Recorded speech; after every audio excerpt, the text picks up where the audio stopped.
जय श्री राधा दोस्तों, very good morning. स्वागत है आप सबका। आज का जो ये सेशन है दोस्तों, इसको कंप्लीट देखिएगा। 21 जनवरी है। मैं हूं आप लोग का CS देवी। तो LTM के साथ करंट वाली चाय। पहला प्रश्न देखिएगा। देखिए दोस्तों, सबसे पहले चुनाव वाला ही प्रश्न है। राज्य में दोस्तों नगरीय निकाय चुनाव कितने चरणों में होगा? हाल ही में घोषणा हो चुका है। ऑप्शन यहाँ पर है दोस्तों, देखेंगे कितने चरणों में होगा दोस्तों नगरीय निकाय चुनाव। देखिए इसका correct answer option number A है, 1। ठीक है, एक चरण में ही होगा दोस्तों नगरीय निकाय का चुनाव। देखते हैं इसके संबंध में पॉइंट टू पॉइंट पूरा डिटेल से। तो ये दोस्तों याद रखना है कि नगरीय निकाय चुनाव व पंचायत चुनाव दोस्तों, इसके लिए राज्य निर्वाचन आयोग के द्वारा दोस्तों घोषणा किया गया है आचार संहिता की। ध्यान रखना है 20 तारीख मतलब 20 जनवरी 2025 से दोस्तों आदर्श आचार संहिता लागू हो गया है। और ये ध्यान रखना दोस्तों कि ये जो है आदर्श आचार संहिता ये 24 फरवरी को समाप्त होगा। इसमें ये ऐड कीजिएगा दोस्तों कि नगरीय निकाय चुनाव एक चरण में होगा। याद रखना है ना, प्रथम चरण में ही पूरा ये समाप्त हो जाएगा। शहरी क्षेत्रों में दोस्तों इसके लिए ये है कि शहरी क्षेत्रों में 11 फरवरी को वोटिंग होगी और 15 फरवरी को दोस्तों इसका जो है रिजल्ट आएगा। ठीक है, 15 फरवरी को मतगणना की जाएगी। ध्यान रखना दोस्तों कि वहीं जो है त्रिस्तरीय पंचायत चुनाव 3 चरणों में होगा। कितने चरणों में? 3 चरणों में होगा।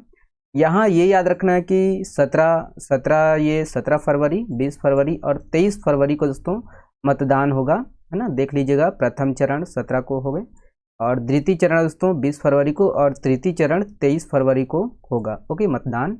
और ये दोस्तों 18 और 20 और 24 फरवरी को जो है मतदान चुनाव की जो है ये गणना होगी। ओके, ध्यान रखना है, डेट को पूछा जा सकता है एग्जाम में, है ना, तो ये DO के लिए हो सकता है मस्ट। ओके, बाकी ये दोस्तों कि नगरीय निकाय चुनाव और त्रिस्तरीय पंचायत चुनाव जब हो जाएगा दोस्तों, तो इस प्रकार जो है 1 स्टेट 1 इलेक्शन लागू करने वाला ये छत्तीसगढ़ दोस्तों देश का जो है पहला राज्य बन जाएगा। ओके, तो ये सब याद रखना है ना पॉइंट को। चलिए, ये अगला प्रश्न है। देखिए, राज्य सरकार द्वारा दोस्तों अर्थाभावग्रस्त लेखकों, कलाकारों और उनके जो है आश्रितों को वित्तीय सहायता हेतु कितने रुपए दिया जाएगा? तो हाल ही में दोस्तों मंत्रिपरिषद की जो है बैठक में दोस्तों यहाँ पर निर्णय लिया गया है। देख लीजिएगा, इसका करेक्ट आंसर दोस्तों ऑप्शन नंबर ए है, 25,000 रुपये की दोस्तों वित्तीय सहायता दी जाएगी। ओके, देखते हैं इसके संबंध में पॉइंट टू पॉइंट। तो ये दोस्तों सबसे पहले आपको ये ध्यान रखना है कि इस साल दोस्तों समर्थन मूल्य पर धान बेचने वाले जो है ना, धान बेचने वाले राज्य के दोस्तों 27 लाख किसानों को दोस्तों राज्य सरकार द्वारा घोषित दर के जो है अनुसार 3100 रुपये दोस्तों प्रति क्विंटल की दर से भुगतान किया जाएगा। और इस साल दोस्तों किसानों से जो है केंद्र सरकार द्वारा निर्धारित समर्थन मूल्य पर 2300 रुपये दोस्तों प्रति क्विंटल की दर से दोस्तों धान खरीदी की जा रही है, जिसका भुगतान दोस्तों किसानों को किया जा रहा है। बाकी दोस्तों ये है कि प्रति क्विंटल अंतर की जो राशि है, जो 800 रुपये जो अंतर की राशि है, इसको राज्य सरकार दोस्तों किसानों को दिया जाएगा। राज्य सरकार के द्वारा एक मुश्त दिया जाएगा। कब? तो फरवरी 2025 में ये प्रदान किया जाएगा। ओके, ध्यान रखना है 800 रुपये। ओके, अंतर राशि कब दिया जाएगा? फरवरी में, राज्य सरकार के द्वारा ना। इसमें ये ध्यान रखना है, यहाँ पर ये देख लीजिएगा दोस्तों कि ये कौन सा फॉन्ट हो गया भाई, राइटिंग के जैसे कोई दिक्कत नहीं, मेरा राइटिंग ऐसी ही है ना, तो ऐसे ही देख लीजिएगा।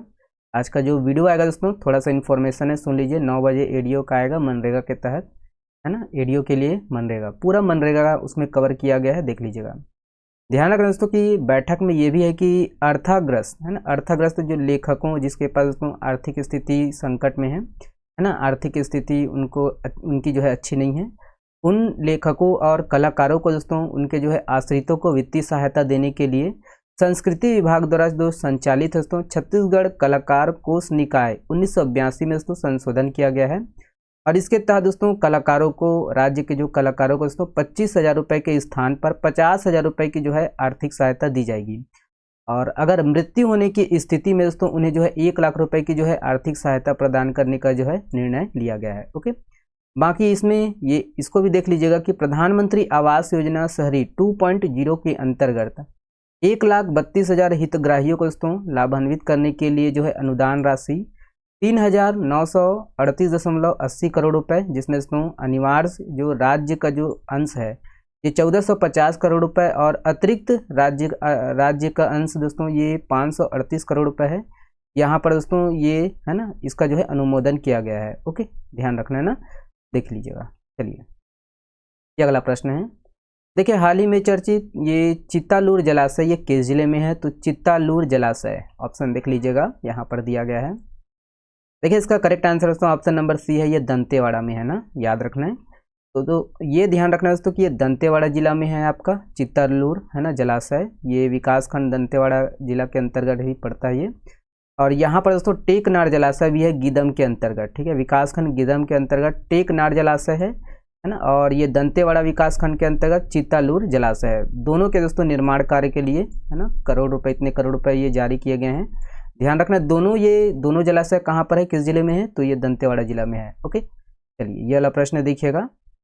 देखिए पंडित दीनदयाल उपाध्याय भूमिहीन कृषि मजदूर कल्याण योजना का जो शुभारंभ है किसने किया है, ये भी इंपॉर्टेंट प्रश्न है। ऑप्शन यहाँ पर है दोस्तों। देखिए इसका करेक्ट आंसर दोस्तों ऑप्शन नंबर बी है, मुख्यमंत्री जी ने, ठीक है, मुख्यमंत्री विष्णुदेव साय जी ने इसका शुभारंभ किया है। देखिएगा इसके संबंध में पॉइंट टू पॉइंट याद रखिएगा दोस्तों कि 20 फरवरी 2025 को दोस्तों मुख्यमंत्री जी ने जो है न्यू सर्किट हाउस स्थित ऑडिटोरियम में जो है पंडित दीनदयाल उपाध्याय भूमिहीन कृषि मजदूर कल्याण योजना का शुभारंभ किया है। और इस योजना से दोस्तों राज्य के जो है कुल 5,62,112 हितग्राहियों को इस योजना के तहत लाभ दिया जाएगा। ओके लाभ मिलेगा उनको।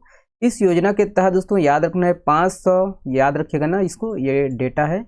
देखिए 500 है ना, 562 करोड़ रुपए है ना, 562 करोड़ रुपए, ये देख लीजिएगा 500 है ना 62 करोड़, ये 11,20,000 रुपए दोस्तों यहाँ पर भूमिहीन जो है मजदूरों को यहाँ पर दिया जाएगा, याद रखिएगा। इसमें ये ऐड कीजिएगा दोस्तों कि इस योजना में जो है भूमिहीन कृषि मजदूरों के साथ यहाँ पर वनोपज संग्राहक भूमिहीन परिवार और चरवाहा है ना, बढ़ई, लोहार, मोची, नाई, धोबी और जो पौनी पोसारी व्यवस्था से जो संबंध है उनको दोस्तों यहाँ पर भूमिहीन परिवारों को यहाँ पर शामिल किया गया है, जिसके पास भूमि नहीं है ना, याद रखना है ना।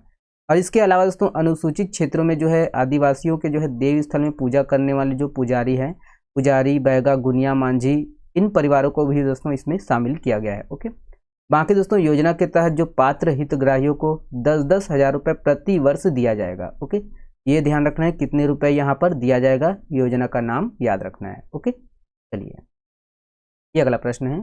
देखिए ये इंपॉर्टेंट प्रश्न है दोस्तों, बहुत इंपॉर्टेंट है, खासकर आगामी जो सीजी पुलिस है उसके लिए और प्री के एग्जाम के लिए भी इम्पोर्टेंट है। ओके तो काफ़ी चर्चा में है नक्सली अभियान। तो छत्तीसगढ़ पुलिस द्वारा दोस्तों नक्सल उन्मूलन को चलाए जा रहे अभियान में शामिल नहीं है, तो कौन सा दोस्तों शामिल नहीं है, ऑप्शन देख लीजिएगा। इसका करेक्ट आंसर दोस्तों ऑप्शन नंबर डी है, निजात अभियान, ये शामिल नहीं है। बाकी उपरोक्त तो तीनों शामिल है। ओके निजात अभियान दोस्तों नशा मुक्ति से संबंधित है। ओके चलिए इसके संबंध में डिटेल से देखते हैं। तो ये दोस्तों याद रखना है ये कि यहाँ पर दोस्तों छत्तीसगढ़ पुलिस द्वारा नक्सल उन्मूलन को लेकर विभिन्न अभियान चलाए जा रहे हैं और स्थानीय बोली को दोस्तों आधार बनाकर यहाँ पर 10 अभियान जो है चलाए जा रहे हैं, इंपॉर्टेंट है। इसमें दोस्तों आमचो बस्तर आमचो पुलिस अभियान, ये बस्तर जिला के द्वारा दोस्तों चलाए जा रहे हैं, बस्तर पुलिस के द्वारा। ओके याद रखना है।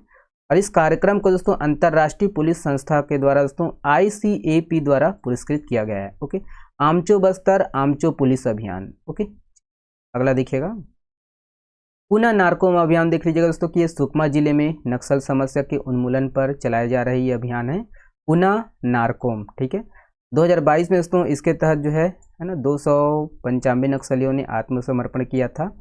और पुनावेश ये देख लीजिएगा नक्सल उन्मूलन के लिए यहाँ पर कांकेर पुलिस के द्वारा चलाया जा रहा है ना, कांकेर पुलिस के द्वारा चलाया जाने वाला ये अभियान है पुनावेश। ओके ध्यान रखना है कौन सा जो नक्सल अभियान है किस जिले से संबंधित है। मामा पुलिस केतुल ये जो अभियान है दोस्तों बीजापुर पुलिस के द्वारा जो है चलाया जाने वाला अभियान है, याद रखना है मामा पुलिस केतुल बीजापुर पुलिस। ठीक है याद रखना है बीजापुर के। लोन वर्राटू अभियान ये ध्यान रखना दोस्तों कि ये काफ़ी चर्चा में रहता है। ठीक है लोन वर्राटू अभियान नक्सल उन्मूलन के लिए दोस्तों ये दंतेवाड़ा जिले में चलाए जाने वाला ये अभियान है लोन वर्राटू अभियान।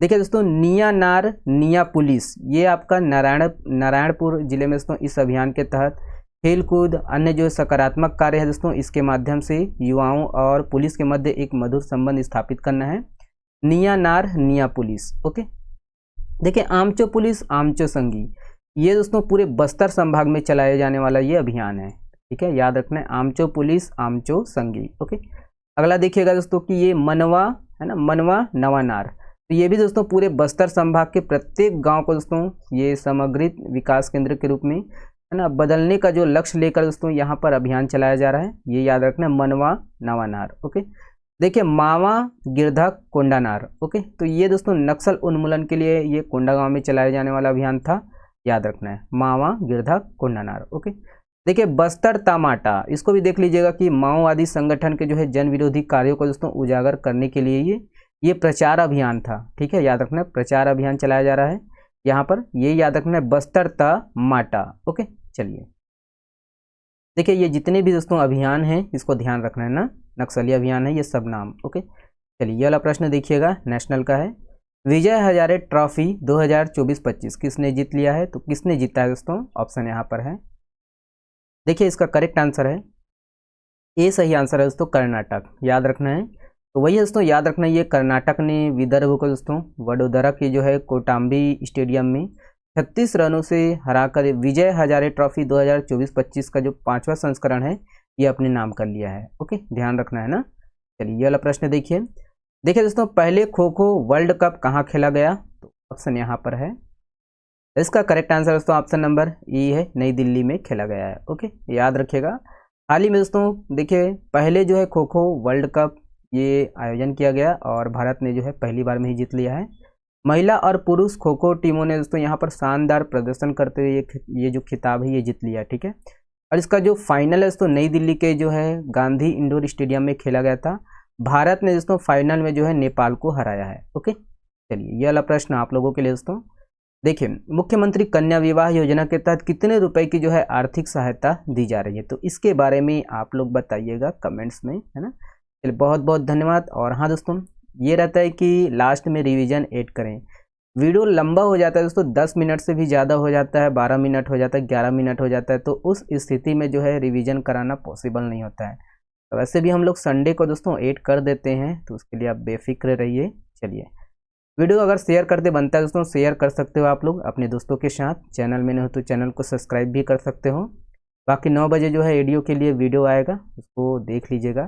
थोड़ा कर्फ्यू राइटिंग है वीडियो, है ना, राइटिंग थोड़ा समझ में नहीं आएगा, बस सुन लीजिएगा, है ना। अगर राइटिंग समझ में नहीं आएगा तो चलिए शुक्रिया, स्वस्थ रहिए, मस्त रहिए और हाँ ईमानदारी के साथ पढ़ते रहिए। चलिए शुक्रिया। हेलो।